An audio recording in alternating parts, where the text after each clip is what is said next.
अस्सलाम वालेकुम dear students. आज के लेक्चर में हम बात करेंगे about relation between alpha beta and gamma.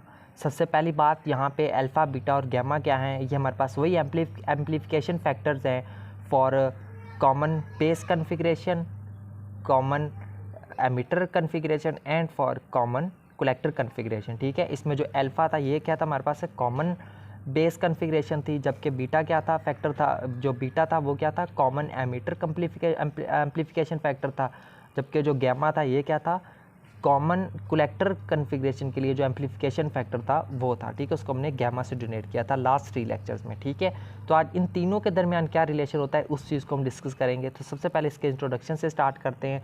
The alpha beta and gamma each has 2 types, यानी कि इन तीनों की कितनी कितनी टाइप्स होती हैं, 2 टाइप्स होती हैं। ठीक है, जैसे यहाँ पे पहली टाइप्स इनकी में कौन कौन सी आ जाती हैं, alpha DC, beta DC and gamma DC, जबकि इनकी सेकंड टाइप्स कौन सी आ जाती हैं, alpha AC, beta AC and gamma AC. ठीक है, सो आगे यहाँ पे देखें, since the amplification factor alpha of common base configuration is, हम जानते हैं कि जो कॉमन बेस कन्फिग्रेशन का जो एम्प्लीफिकेशन फैक्टर अल्फ़ा है वो किस चीज़ के बराबर होता है, इस चीज़ के बराबर होता है। ठीक है, तो हम इसको दोनों टाइप्स के लिहाज से देखेंगे। ठीक है, तो वो हमारे पास इन चीज़ों के इक्वल आएगा। इसी तरह अगर हम बात करें the amplification factor beta of common emitter configuration, यानी कि अगर हम कॉमन एमिटर कन्फिग्रेशन के एम्प्लीफिकेशन फैक्टर अगर हम बीटा की बात करें तो वो किसके बराबर था, वो यहाँ पे इन दोनों टाइप्स के लिहाज से आईसी और ओवर आरबी, और दूसरे में बीटा एसी किसके बराबर होगा, del IC over del IB के बराबर होगा। ठीक है, इसी तरह यहाँ पे आ जाएं, the amplification factor gamma of common collector configuration is,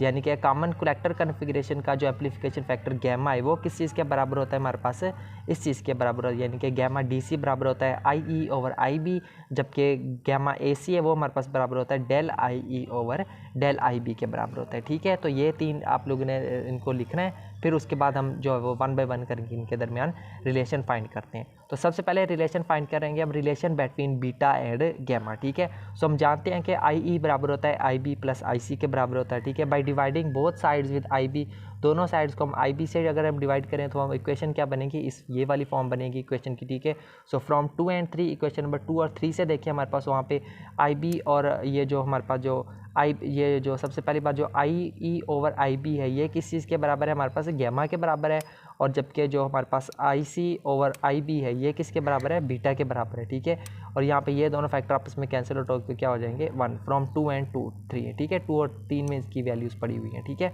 उसके बाद अगर हम बात करें relation between alpha and beta की तो वो किसके बराबर होगा, हम जानते हैं कि आई ई बराबर होता है आई बी प्लस आई सी से, डिवाइड बोथ साइड्स बाय आई सी, अगर हम आई सी से दोनों साइड पर डिवाइड करते हैं इक्वेशन हमारे पास ये फॉर्म बनेगी। ठीक है, so from equation number 1 and 2, 1 और 2 में देखिए हमारे पास कुछ वैल्यूज़ पड़ी हुई, वहाँ से अगर हम देखें तो हमारे पास जो आई सी ओवर आई होता है ये बराबर होता है अल्फ़ा के, तो यहाँ पे क्योंकि आई ई ओवर आई सी है इसका मतलब रेसिप्रोकल है, तो यहाँ पे भी ये हमारे पास किस चीज़ के बराबर होगा, 1 ओवर अल्फ़ा के बराबर होगा।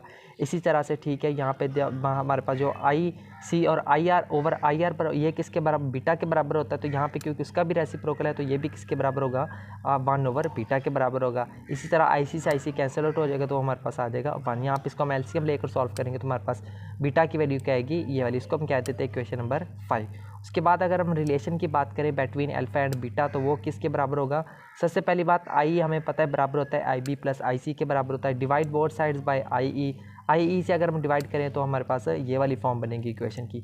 अब यहाँ से इक्वेशन नंबर 1 और 3 में हमारे पास वैल्यूज़ पड़ी हुई हैं, आई ई ओवर आई ये कैंसिल आउट हो जाएगा। ठीक है, यहाँ पे 1 आ जाएगा इसकी जगह पे, और आई बी ओवर आई ई ये किसके बराबर होता है, 1 ओवर गैमा के बराबर होगा, क्योंकि हम जानते हैं कि जो आई ई ओवर आई बी होता है वो बराबर होता है गैमा के। तो यहाँ पे इसका रेसिप्रोकल है, तो इसका मतलब है यहाँ पे भी हम इसका रेसिप्रोकल लेंगे गैमा का। इसी तरह आई सी ओवर आई किसके बराबर होता है, अल्फ़ा के बराबर होता है। इनको जब हम एलसीएम इसी तरह हमारे पास जो ये वाला जो फैक्टर यहाँ पे जो अगर हम गैमा की वैल्यू हम निकालना चाहें इस गैमा की वैल्यू, तो ये वाला अल्फ़ा उधर जाकर क्या हो जाएगा, माइनस हो जाएगा। ठीक है, बल्कि पहले अब इसको एलसीएम लेकर सॉल्व करेंगे, एलसीएम लेकर जब सॉल्व करेंगे तो फिर आपको इसकी गैमा की वैल्यू वहाँ से आप रीअरेंज करके निकाल सकते हैं। ठीक है, ये हमारे पास आ जाएगी इक्वेशन नंबर 6। तो हम लिखेंगे we can write as gamma is equal to beta plus 1 which is equal to 1 over 1 minus alpha, क्योंकि जो यहाँ से इसका हमें रिलेशन मिलेगा। ठीक है, सो अब देखें हमारे पास ये कैसे हमने रिलेशन लिखा है। ठीक है, उसको आप यहाँ से देख सकते हैं। ठीक है, गैमा देखें, हमारे पास बीटा देखें, इन दोनों की वैल्यूज़ क्या आ रही हैं, एक दूसरे के सेम आ रही हैं। ठीक है, यहाँ पे देखें अल्फ़ा और 1 माइनस अल्फ़ा आ रहा है और यहाँ पे क्या आ रहा है 1 माइनस अल्फ़ा आ रहा है। ठीक है, इस तरह से अगर इसी इक्वेशन में देखो हमारे पास गैमा किस चीज़ के बराबर आ रहा है 1 प्लस बीटा के बराबर आ रहा है। ठीक है, तो तीनों इक्वेशंस की देखें हमारे पास जो उसकी जो ये वाली जो साइड है इसमें क्या क्या आ रहा है हमारे पास गैमा आ रहा है। तो अगर इसकी जो लेफ्ट हैंड साइड्स अगर बराबर है तो ये जो राइट हैंड साइड्स है ये भी क्या होंगी एक दूसरे के बराबर होंगी। ठीक है स्टूडेंट, तो यही था relation between alpha beta and gamma. So उम्मीद करता हूँ इस लेक्चर की आपको अच्छे से समझ आ गई होगी। सो मिलते हैं नेक्स्ट लेक्चर में किसी और टॉपिक के साथ, तब तक के लिए टेक केयर एंड अल्लाह हाफिज़।